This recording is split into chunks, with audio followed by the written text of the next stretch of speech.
Meet Friday about 2 o'clock, if that's all right. Yeah, that'll be okay.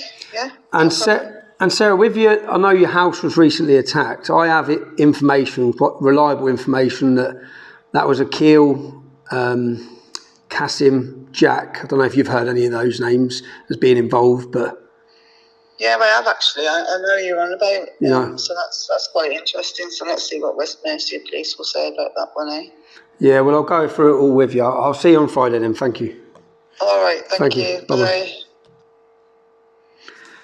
That's weird because that's Sarah Rushton. Sarah Rushton's a survivor of grooming in Telford. But when I say, we've obviously got 12 girls we've worked these programmes on. 12 girls that have sat down, 12 girls that have been willing to sit on camera. But I've approached dozens and dozens of other women about historical abuse against them. Names that I'm given names, I look into it and I go and try and find them. Now this lady, I'm heard, has helped lots of other victims. I've approached her. When I approached her, I got told in no uncertain terms, fuck off, okay? Some have been welcoming, some have been cagey, some have been abusive. Sarah Rushton was one of them who was not interested at all in working with me. She's made it very clear she does her own work in helping victims of grooming and didn't think my politics benefit the situation. She was quite clear about that. But something's changed.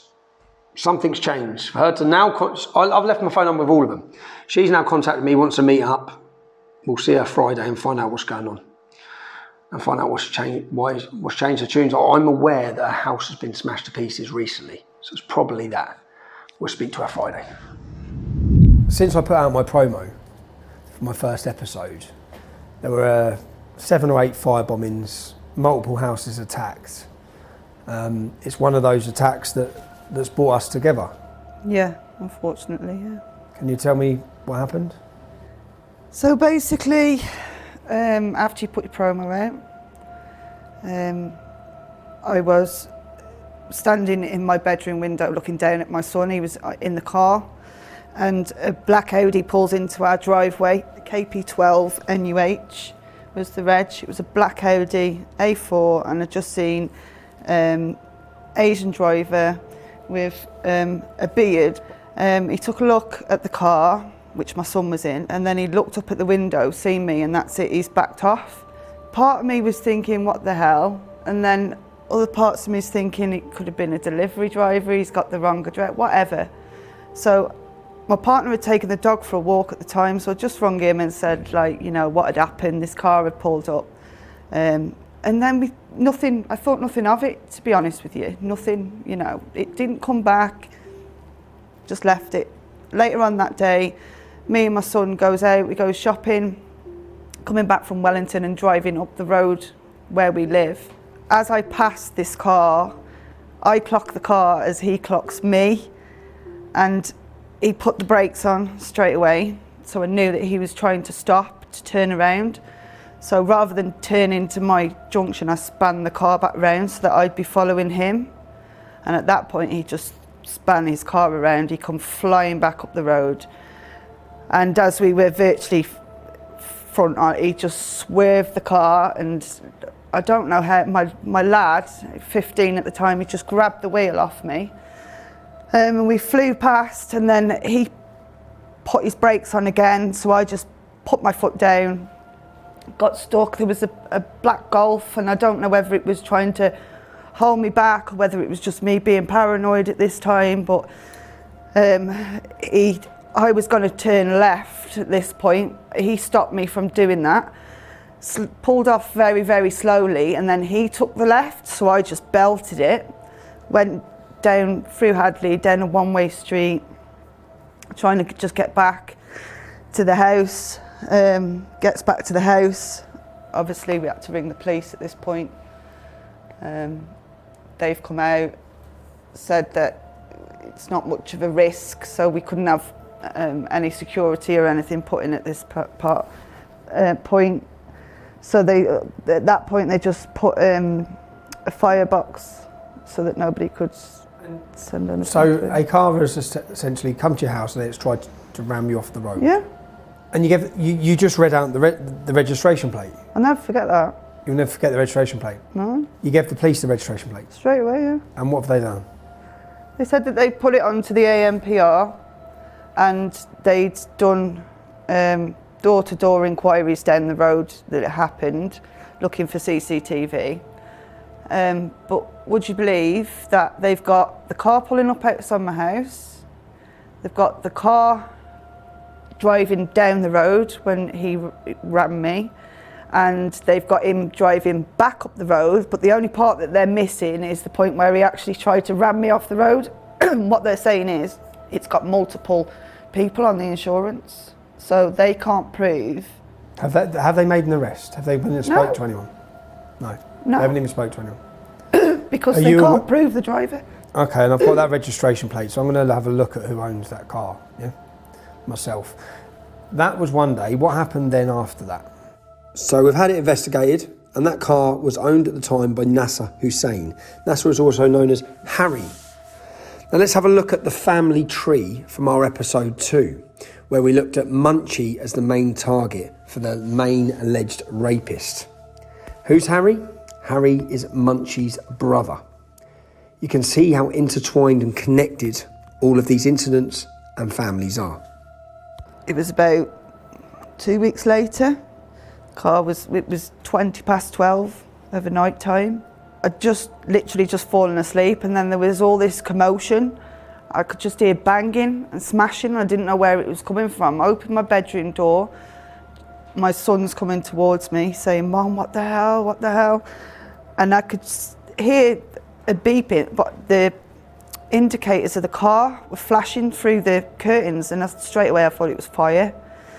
I opened the curtains and realised it was the car, and I could just see debris everywhere, like just parts of my car all over the place.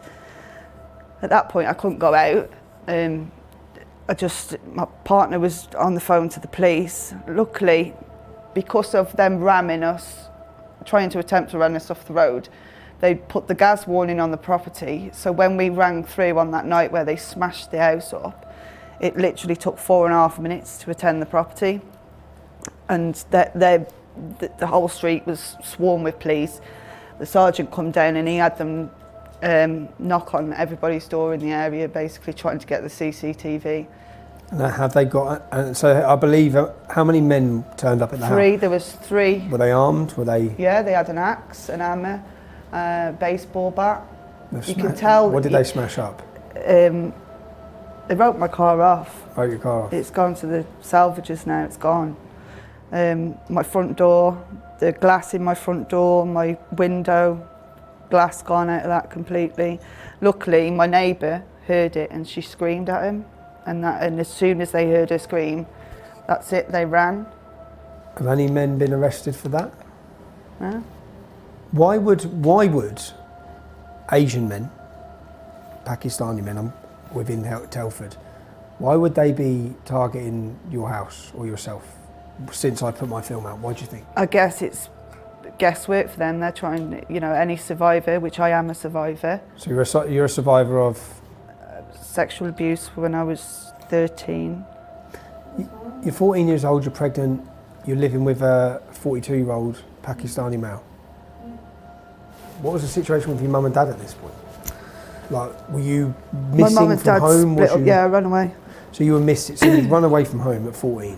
42 years old, you're 13, 14 now, and pregnant. Was there any involvement from social services? Where were social services for a child in this situation? Where were they? They never come out to the house, never did a visit. I remember having a meeting down in a house in Wellington somewhere, and he was sat by me. Every time I had a meeting, he would be there, so I couldn't open my mouth. You have a meeting with social services, and the perpetrator, who's 42 and Pakistani, was present in the meeting? Yeah. At every meeting? Yeah.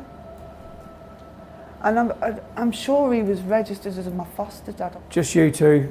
Yeah. You're pregnant at the same time. Were social services aware you're pregnant? Yeah. Yeah. And the school. And the school were aware? Yeah. No questions? No, he used to drop me off at school in a taxi. He used to drop you to school and bring you home from school? And you've run away from home and you're living with him, and there's not and so the man who was raping you was taking you to meetings with social services, and they were sitting and holding the meetings in front of him and with him about your protection. Yeah. I wasn't put on no child protection order or anything like that. They never looked after me. They just left me there. And maybe I was a bit troubled, but come on. I was only 13. I was only little. Nothing to me, really. Did he give you a drink or drugs? Yeah. Well, How often? Weed every day. Yeah. Drink as and when I wanted it. But to be honest with you, the drink was more Terry. Terry is on. It was hooch. Remember that hooch? I remember apple hooch. That's what he used to. Did you have your baby? Yeah. So you had your baby at 14? Yeah. This man, the main perpetrator, we were looking at him last year. We were getting close to him. As part of our other investigations into grooming within the town of Telford, unfortunately during the filming of these documentaries, he passed away without ever facing justice. Bless you. Thank you very much. Thank you. No problem. Bye-bye. Thank you.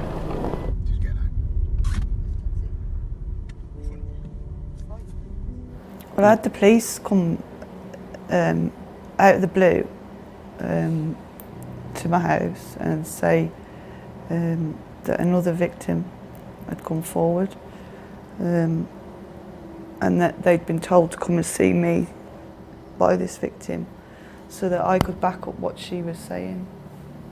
Had you ever been to the police previously about him? I went to victim support when I was 16 because it was meant to be a confidential service, and I didn't understand then that certain things that they have to take forward, they can't just leave it. So I didn't understand that then, and I just laid it all out on the table.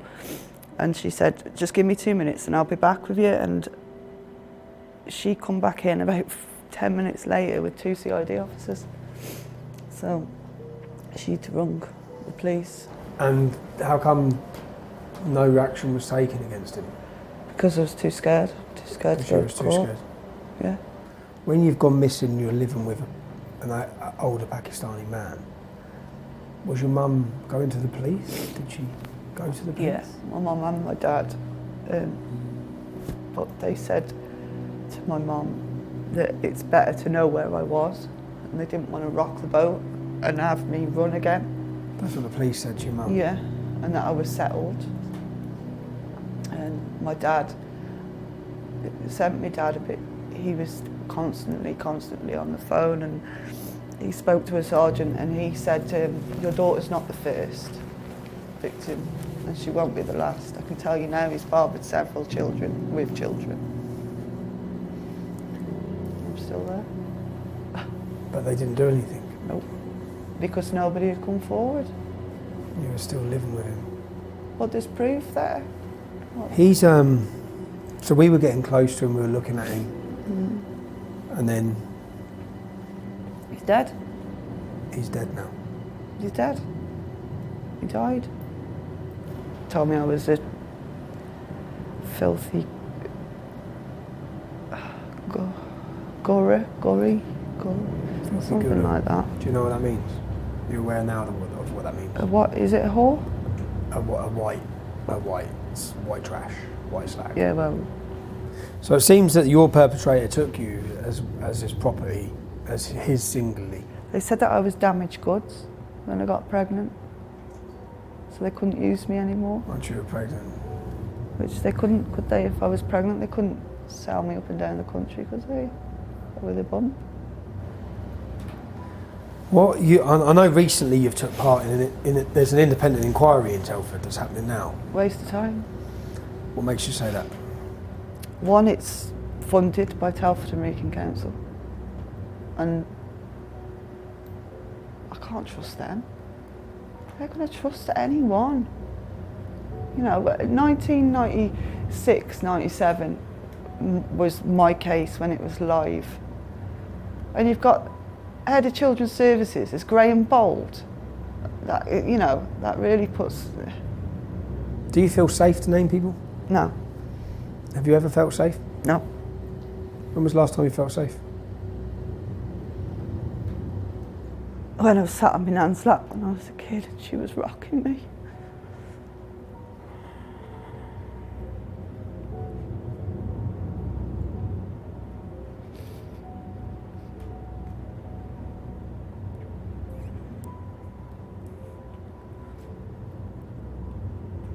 I just come hard faced now. But I've got the attitude that nothing bothers me, but it does. I'm a complete mess.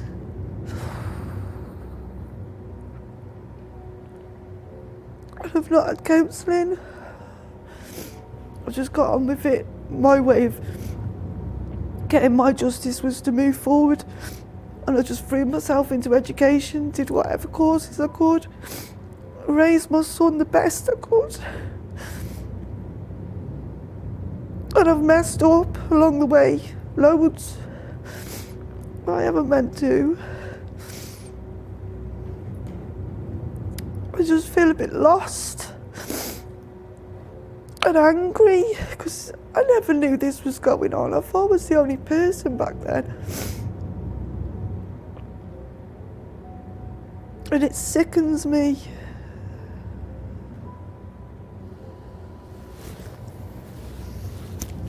I know that this is difficult and then for you to sit and talk through. Do you mind if I ask why you're sad?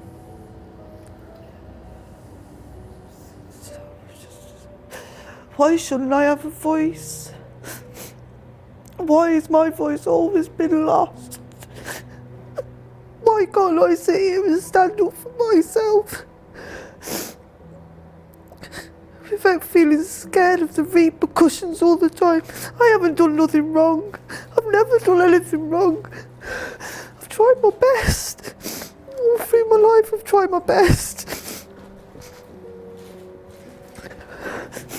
Sorry.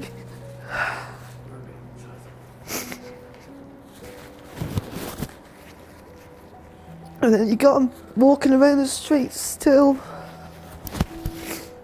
So when this was happening to you as a child, you was totally unaware of the scale of what was going on in Telford? I didn't have a clue. Not a clue. I promise you, I never No, knew. I sense from you, and you've got nothing. I can see that you are talking like you feel a guilt that you shouldn't, and you don't. There's no. I know, but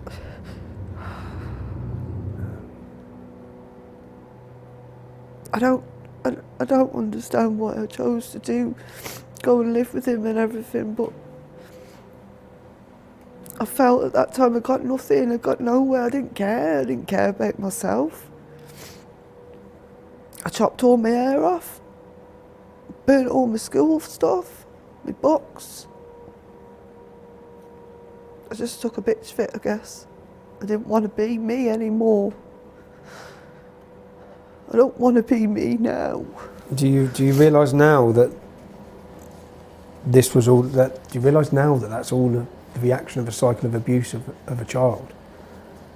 Do you view it that way now? Like, I know when you're. Could you see a 13-year-old child now? Could you imagine a 13-year-old child now being put through what? Do you see the crime? I'm doing this because I've got a niece growing up, I've got a granddaughter growing up, and it needs to stop because I won't be able to handle it if anything happens to them.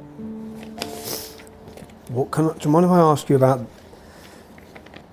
your experience at that age of the police? I didn't see him. You never saw them? No. The only time I seen them was when they come to arrest me because I jumped a taxi from Shrewsbury. Because I was scared. So I jumped a taxi. 2 weeks later they come to arrest me and took me back, and they took me back to Shrewsbury because that's where I jumped the taxi from. 2 coppers as well. I was on my own. I was only 13, I'm on my own.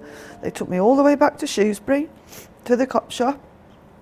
And as we're pulling in, this other cop car comes, they wind the window down, they have a conversation, and he turns around and says, yeah, I'll be with you when I've dropped this dog off into custody. Me? How old was you? 13. 13.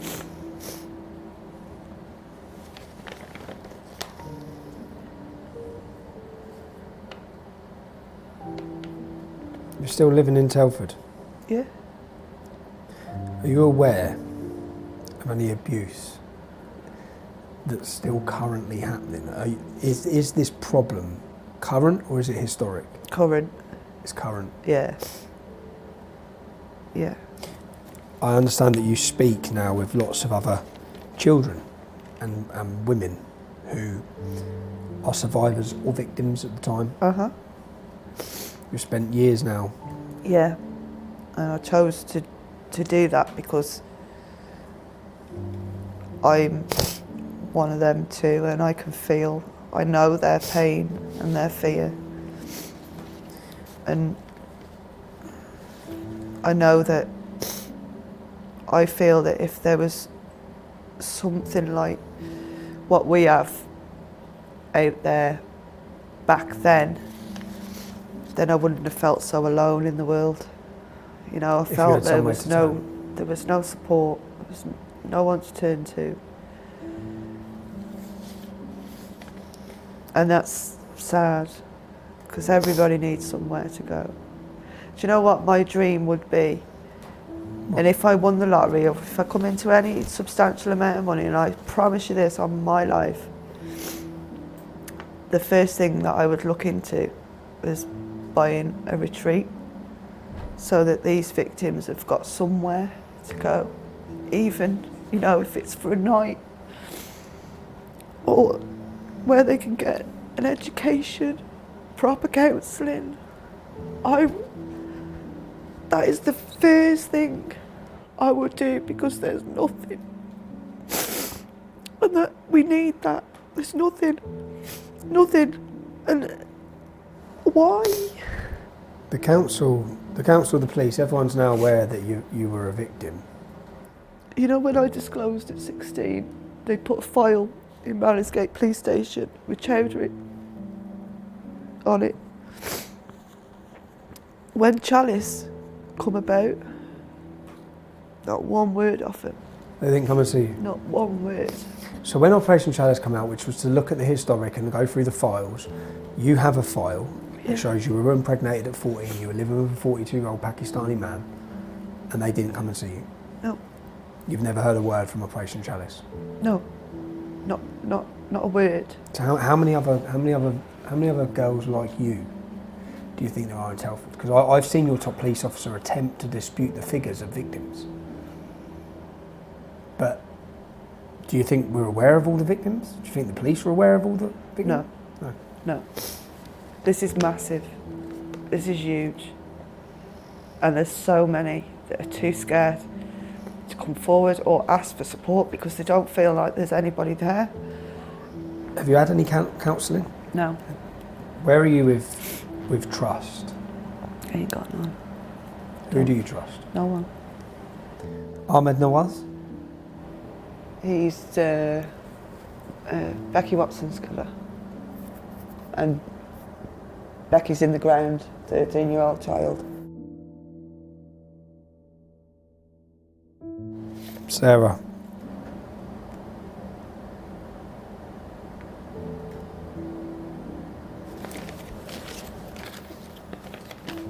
Yeah, I'd just like to thank you. I'd like to thank you for taking the time.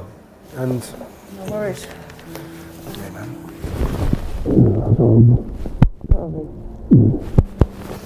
Sorry. No, don't be sorry. You've got nothing to be sorry for, man. It's horrible seeing you relive it. But yeah. Thank you. You alright? Yeah, I'm good. You've done great, man. Yeah, okay. That must be fucking horrible Yeah. to talk through in front of three total strangers. I wanted to meet you today because I'm a little bit concerned at the fact that I watched a video of yours and you said that you've got all of these people coming forward to you and you're not the right person to be dealing with them. And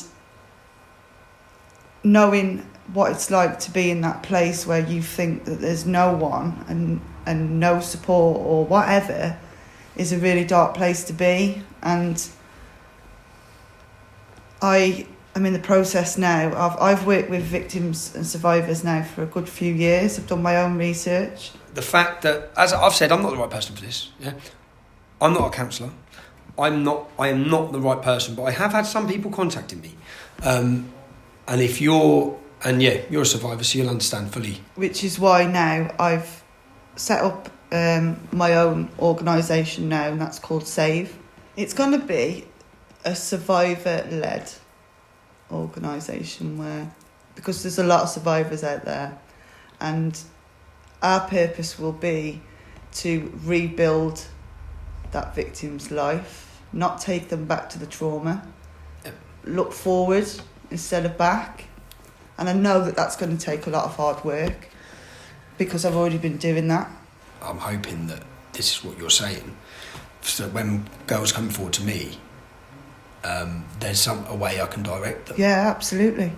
Maybe if there was something back in 1997 when my case was live, maybe then I would have had the strength to go forward. Maybe there wouldn't have been other victims. I'll always carry a lot of guilt. I saw that. Because I know there's other victims of the same perpetrator, and like I say, I'll always carry that guilt. But this is about now looking forward. You said it was your dream, yeah? So is this the first step? This is the start. And for you, so I've contacted a post-traumatic stress disorder, an organisation who deal with military personnel. They deal with women as well. They do a in-depth therapy, intense therapy. I've spoke to them about the possibility of 3 or 4 girls going for a retreat. Would it be something you'd be interested in? Absolutely. But they would coach you, so then you can coach other girls that come in and help them. Yeah, so that's something girls should be interested in. Yeah, definitely. We'll make it. I've spoken with them. They want to meet you. I've told them, explain the whole situation. We'll put you both in contact. Well, thank you. Positive. If there's girls watching these films, they don't know who to turn to. They don't want to ring the police. I'm finding they don't trust the police, don't trust the council. All of these groups have failed them, but they need someone to speak to.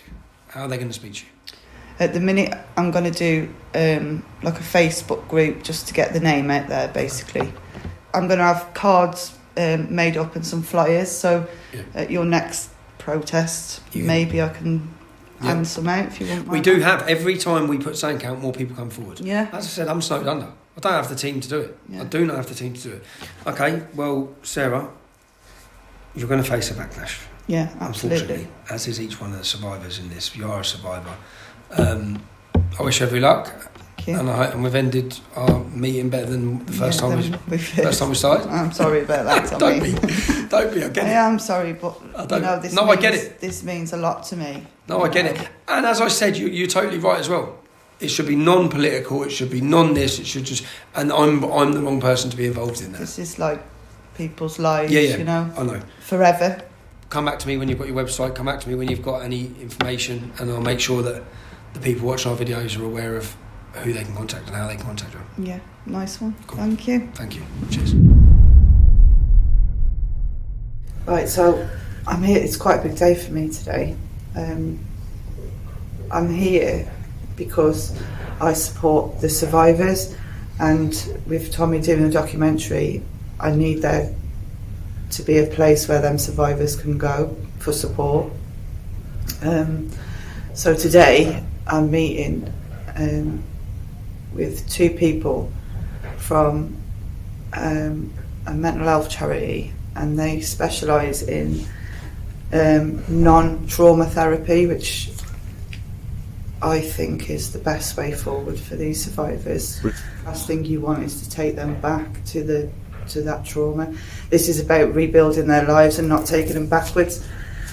So I'm hoping that this today goes really well and that we get the outcome that we want, which is for possible training, and so that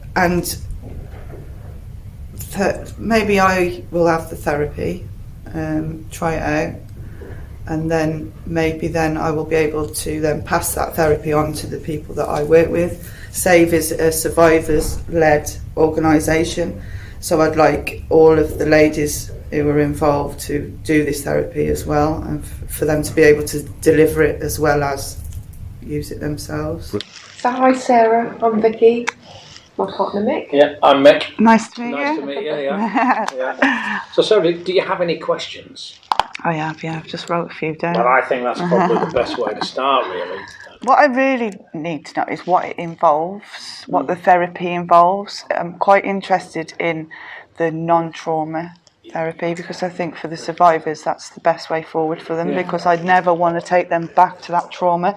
I'm all about rebuilding their lives, moving forward. Even though you'll never get over what's happened to you in the past, you can make a better future, I truly believe. I'm ex-military. I served in the military for 30 years. Thank you very much. So I ended up in lots of rooms where I was training the military, and they were presenting things like nightmares, flashbacks, which really it was then sort of given the label post-traumatic stress disorder. So first and foremost, it's non-trauma focused, and equally what we look at doing also is if anyone's medicated, we look at helping them coming off medication, because ultimately your body, if it's treated properly and if it's put in the right emotional space, can create everything that it needs to create. So that's like a long-term thing, and we always do that with medical guidance, but essentially we want you to be chemical-free, we want you to be alcohol-free, drug-free, distraction-free, so that you can get on and live your life. We literally help people change all of the emotional stuff that they've experienced that's holding them back, and that's what we do. And of course, this is, we all of the quality work is always done as a one-to-one. We do run group work where we get groups together. All of the quality change is a one-to-one session. Yeah, because a lot of people struggle with group. Yeah, absolutely they do. You know, a lot. I'm excuse me, I'm one of them people that I like it to be on my own until I've built trust, or I know where I am. We just literally run a 7-day. We've just done a 3-day program for 7 people. There's no requirement to talk as part of that group, not until you've changed. Because when you've then changed, what happens is every conversation you have after you've changed becomes cathartic, and equally sharing experience with others at that point, if you want to, is a very, very powerful thing. So ideally, we would want to train people that have been through that journey in some of the stuff we do, because some of it's very simple. And I've never believed, even from the offset, which I started in 2006, and I've probably sat with way over 4,500 veterans, just veterans on their own, in one-to-ones. We've never believed in coping strategies because they just really, it's like putting a plaster on something. Masking the problem. Yeah, and of course, there's really nothing can touch it at the level of emotional transition. So how long does it take? How do you do your work with these? How do you do it? So generally speaking, what we would do is we'd look at creating a change program for a small group of people. But that group would stay together for 3 to 4 days, and what we would do is they would all receive individual one-to-one sessions that are designed to change them. There's also a level of education that goes with it, so they can understand what makes them tick. They can work out the triggers. They can also have moments where they recognise what they've changed, because that change needs to be integrated into their experience. We kind of describe ourselves as a tour guide. We take you on a journey, and we guide you through a series of questions where you go in and you find your own answers at the level of your unconscious. And this may seem quite a difficult thing for you to get your head around at the moment, and we would totally understand that. But you have all of your answers in here, whether you believe it or not, and we take you on that journey so that you can change your relationship at the level of anger, sadness, fear, guilt, hurt, anxiety, that we help you change your belief system. So after they've done that 3-4 days or whatever, what happens then? Is that it? Is that... No, not at all. People can... We create communities anyway. But equally, what we would look at doing with any particular organisation would be to create a group of its own coaches. So it's got its own focal point, it's got its own expertise, and it can then help itself, which is what we've done with other organisations. Yeah. What do you ideally want out of it, Sarah? What do you see is required based on your... I'd like to be able to deliver it as well. I'd like to be able, you know, like I say, it's going to be survivors led, so all of the girls are going to need the therapy, and possibly the majority of them are quite capable of being able to deliver it as well. My aim, my long-term goal, would be to have a retreat somewhere. To rebuild somebody's life, sometimes you've got to take them out, like you've just said, take them out of that situation, put them somewhere else, let them reflect. Even if it's for a night, if it's long-term, whatever they need. Because like I say, there's nowhere, and I truly believe that if there was somewhere, the world would be a much brighter place for these survivors. We're quite excited about the potential to help. And that's how I feel, and you've just got to get a little help along the way, haven't you? And we're not into long-term. We're not into long-term relationships either, Sarah. This is not protracted. No. It's not years and years of therapy on any level. No. You know, some slowly, some quickly, but essentially, once you start to change emotionally, the transition is pretty quick. And it might mean that some of the survivors, as you call them, may need to come on a couple of change programs. You know, and you know we will be there to assist until people are in a resourceful space. And you know, but sometimes that requires, you know, doing a change program, going away and reintegrating the new you, because the new you will be born. And we're very much about, you know, and Mick has the skill set to do that, to empower you and anyone else that want to go on and do this independently. You know, there's no need for us if you have the right training. We can produce all the coaches and the trainers, so there's no problem. I'd like that. I'd like I say, I'd like there's to be a nothing more coach powerful than a survivor talking to another survivor. You know, we find it with veterans. We trained a number of organisations with their own veteran teams, and of course, the biggest cry with the veterans was nobody understands us. Well, actually, nobody understands a woman that's experienced some of the stuff that she's experienced. It's unreasonable to even expect them to do that. There's nothing quite like veterans helping veterans or survivors helping survivors. Because they've got the understanding. Yeah, they have. Again, going back to my retreat idea, I'd like to be able to cater for the children as well. So bring your children as well, because we have a system. It opens the doors. We have a system for children that is second to none. I can't think of anything more powerful. Oh, let's do it. And the proof of the pudding's in the eating, right? So we're all about results. Yeah, let's do it. Cool. Okay. All right then. Yeah. Are we done? Oh yeah. Oh, I think it went fabulous. Couldn't have gone any better. Really, really positive. I'm really, really excited. Like, that's a major step for us in the right direction. They totally get it. Their dreams and goals are the same as mine, which is amazing. What's going to happen is I'm going to have the therapy, and then they're going to train me to be able to deliver the therapy in our own group. So hopefully there'll be groups all over the place, all over the country, not just in one location, because it's, you know, it needs to be a national thing. But that way, I think it went really, really well. We need some nice people, really, to make some nice donations. Anybody got a 6-bed house we could lend for a week? That'll do. It's going to take a lot of hard work, but this will work.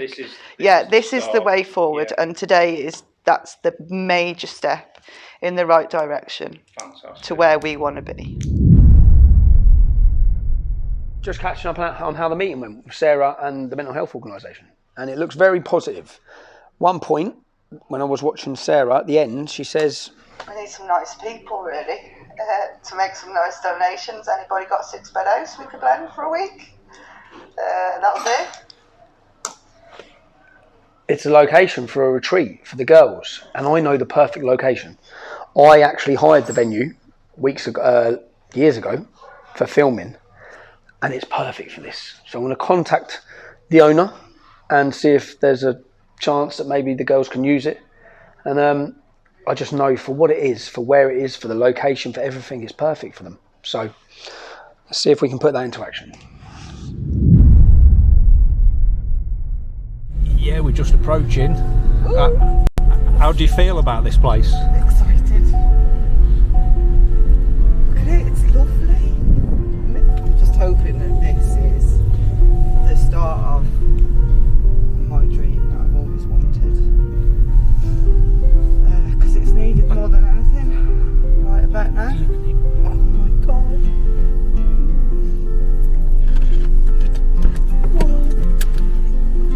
Here we go. Hiya! How beautiful! Look at this! Do you believe this? I feel like I'm going to wake up in a minute. Oh, oh, it's so beautiful. Oh, I can't believe it.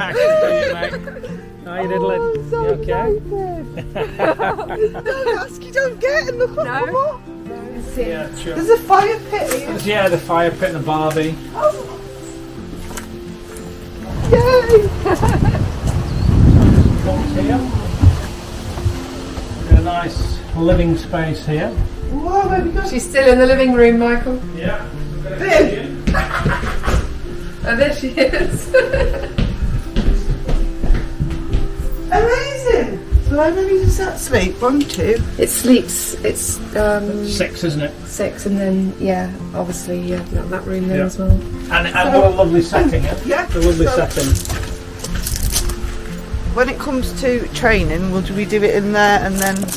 Yeah, we'd use some of these bigger rooms. We'll work out a plan for Because that. we'll need a sort of space where we do the communal stuff. Yeah. And then, because there'll be 2 of us here, we'll need 2 spaces. So we may end up having to use the bedrooms or something. Yeah. Or if Yeah. it's nice, we can use outside. Yeah. Thank you. Cool. Thank you for meeting me again. Yeah, nice Oh, what a scream! Thank you so much. We'll keep in touch. Yeah. And we'll sort out dates and things. Lovely to see you again. I can't wait to talk to you properly. You'll love it. Get some marshmallows on that fire. And I'm telling you now, no, I'm not doing the boat. I bet you by the end of the week we get you doing the boat. I bet you do. Can you just see how much I've changed since being here? Just being out. It's raining and I'm sat here like it's middle of summer in Barbados. With me 2 swans and me, one of them baby ones called Cygnets. Look at them. This is what we need, guys. It's almost like surreal. It's like I said, I had to pinch myself. Is this happening? Like, am I here or am I dreaming this? But no, it's perfect. Look at the land. Just to go for a walk. I've just been for a little drive around the land, and even that, it's just perfect. If you just want to be on your own, there's a lot of space here to be on your own and reflect, and that's what a lot of us need, I think. Download Getter now from the App Store to follow my every move. They have tried to hide these crimes for decades. Now they try to silence us on all their social medias. We need you to share this promo everywhere. Put it in your WhatsApp groups, send it to your families, send it on your email lists, and make sure everyone joins Getter.